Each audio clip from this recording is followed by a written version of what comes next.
We have a few minutes for a kind of open discussion among the panelists, but maybe we should move directly to the Q&A. How do you feel about that? Yeah. Okay, so we're going to move to the Q&A, and I'll pass the mic around, and people will speak into the mic, and then we'll bring it back to the panelists since we only have one microphone. So maybe you raise your hand first. Hi, this question's for Matt. I've had the privilege of listening to a lot of the recordings of sound checks and rehearsals, and there's not a lot from the early years, but from Purple Rain onward, some of the most amazing music I've ever heard happened when no one else but the crew and you all were around. I'm curious if, in the early years, if sound checks took on that form of free-form jams that went on for hours, or were they more structured early on as go out, get the sound right, and then go back? And yeah, however you want to comment on that.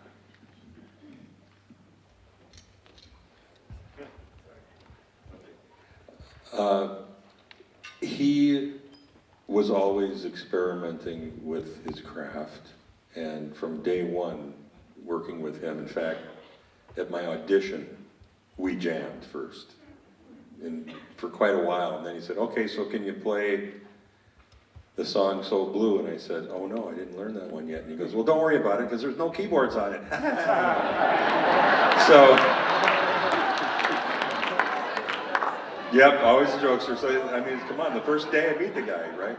So, but before every show, and rehearsal even, there was warm-up session, jamming. It could last anywhere from an hour to and beyond, as Shelby knows.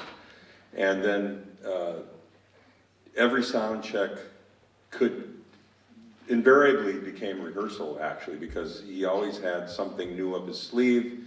He wanted to show us a slightly different arrangement, or, hey, by the way, we're going to add this song that we haven't rehearsed very much tonight, and you have to know it by tonight, kind of thing. And I always had a boombox with me, and I would record rehearsals, so I could go in the dressing room and review what we did. The other guys in the band would forget to do that, and they go, Matt, what did we do? Can you play it for me? Okay, so that went on constantly, and that's how we operated. Yeah, long jam sessions, all the time. What's that? I have lots of rehearsal tapes, and that kind of stuff. I don't really have well, I do have a few sound checks, but later on, as things went on, I wasn't recording those so much, except for when I had to turn it on to remember that new arrangement. So there you go. You're welcome.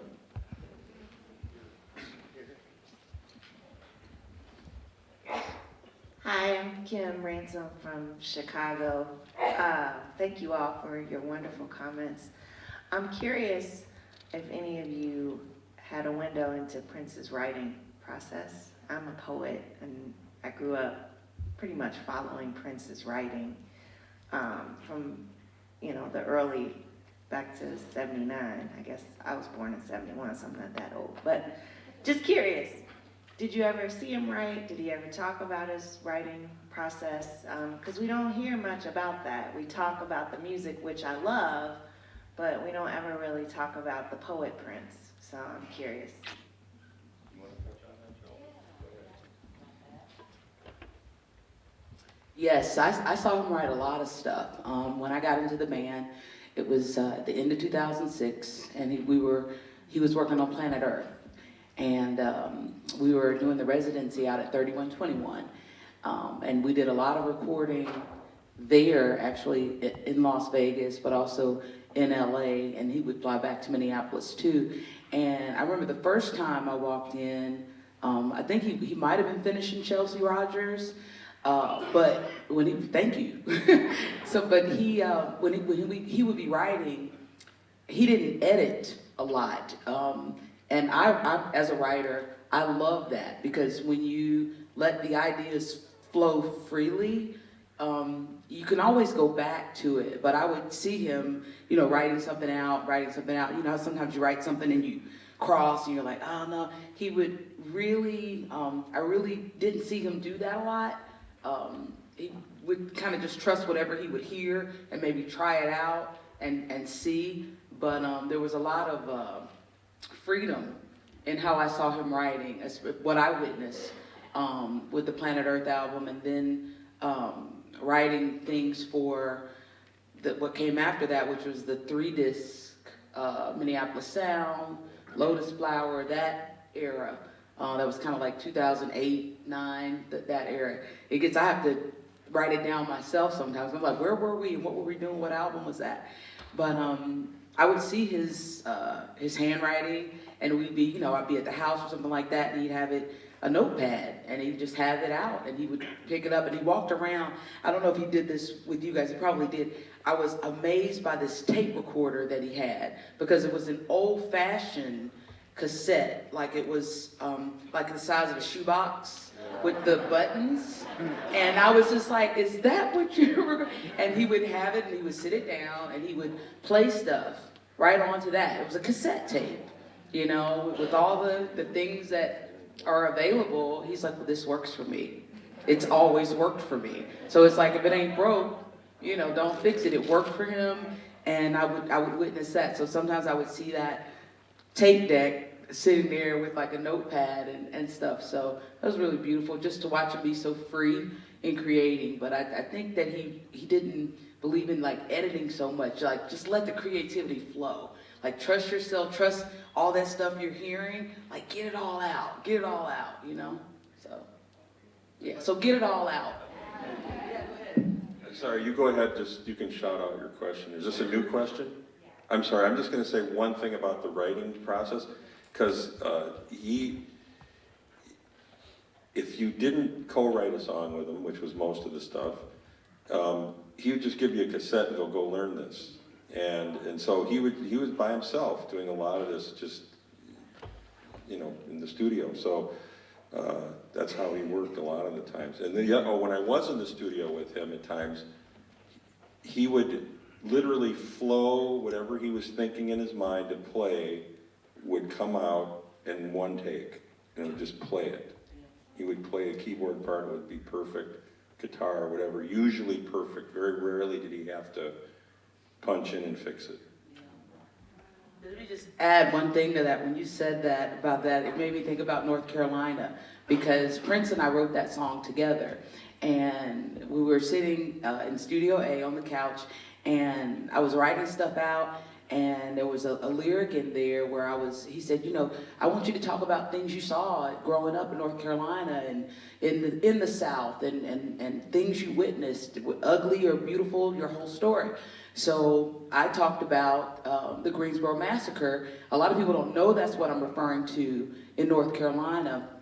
When I say I remember the day 9 people died, I still don't understand, in 1979. And I said, I put a thing in there about the Ku Klux Klan, and I said, no, I better not put that in there. And he goes, that's the truth, you know. So I'm like, I want to go home to know, you know, hey. He's like, no, just, you have to speak your truth. And it was an honest story. It's what happened. And so that was, you know, he was like, no, write it. That's what you felt. That's the thought you had. That's your story to tell. So that's what you have to do. Trust that and be fearless in telling your stories. So. You're welcome.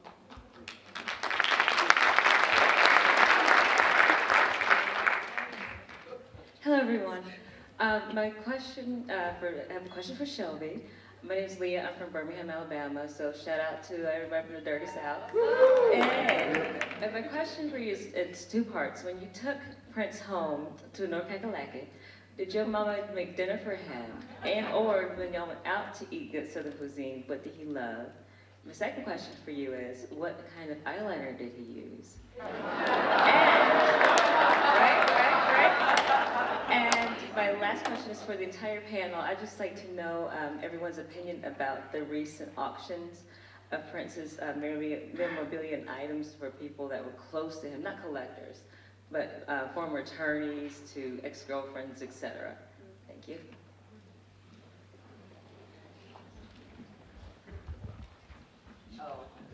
Okay, well, about the eyeliner, I can tell you it was waterproof. Because we sweat on stage, we worked, we didn't phone it in, so I don't know the brand, but I do know it was waterproof, because we all had waterproof everything from the amount of, sweat being on the stage. And when Prince came to North Carolina for the Welcome to North Carolina, South Carolina, my whole family was excited about him coming to North Carolina, and I couldn't wait to show him our home state. And yes, Mama J, I always talk about her collard greens. She came over into the, we were on buses coming from, can't remember where I went to Charlotte actually before, because I was living there, and our Greensboro show, because that's where my whole family is. So I came up from Charlotte, and my mom met us at Greensboro Coliseum with a big old crock pot, not just so you could plug it up. She said, well, I didn't know the situation.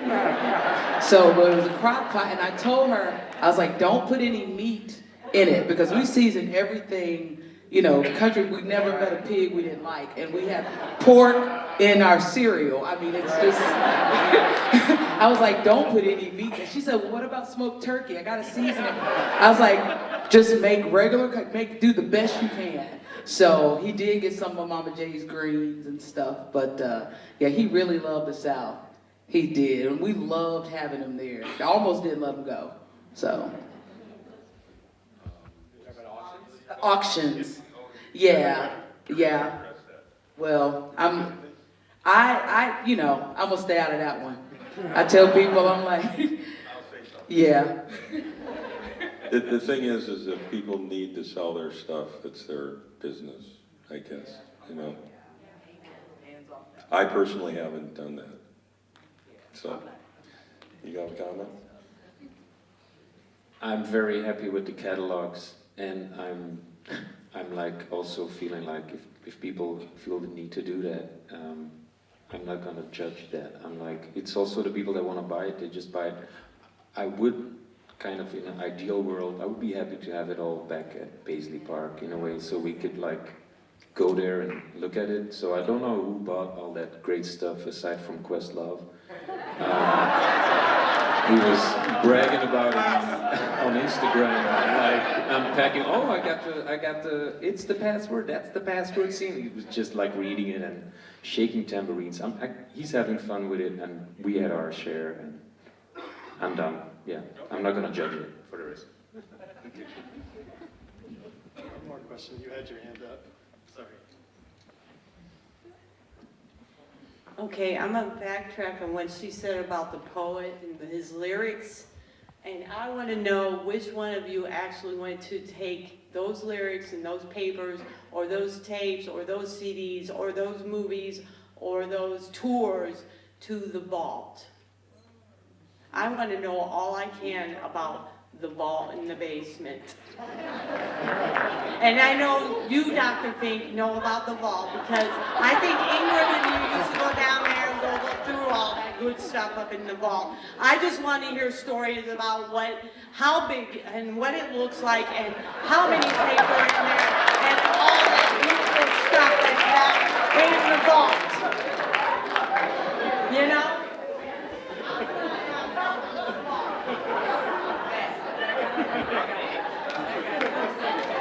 You guys know how Scooby-Doo does this thing, right? Whoop. Okay, so every once in a while I would peek in there. Just kind of peek. The door would be open and I'd look at it. That'd be about it. And I'd God, look at all those tapes, man. It's a lot of tapes stacked up on those shelves. And when I walked in once just to kind of look, to see what was archived and all that. But that's about it. I mean, I really wasn't in there very much because I felt like, oh, it's, hallowed ground. I shouldn't really be doing that. Shouldn't be nosy and all that. So, but what's in there is more than I know. I don't really know everything because, after I was out of the group, he did so much more. I mean, there's just thousands and thousands of songs. I know that there's at least 2 or 3 Revolution albums in there that aren't released yet. And And there's a lot of film. I mean, he's got VHS of everything, every show. I mean, he took every show, literally, and taped them. He also did some funny things that were just fun, and skits and record, you know, like, I remember he did a few funny films that never saw the light of day, and things like that. So there's just so much in there. Believe me, they got guys at Warner Brothers sifting through that, trying to figure out how they're gonna, and the family, and how they're gonna release certain things and stagger those releases in a special way that makes sense, you know. And I'm hoping I can get my hands on some of it to help, you know, go through some of it. There is one thing I will tell you.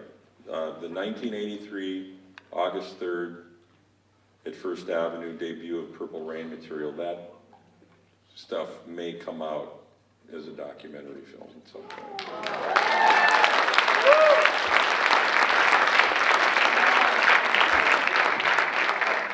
Okay, unfortunately, I think it's time for the panel to end because we have to let people who are officially registered for the conference go over to the Weissman.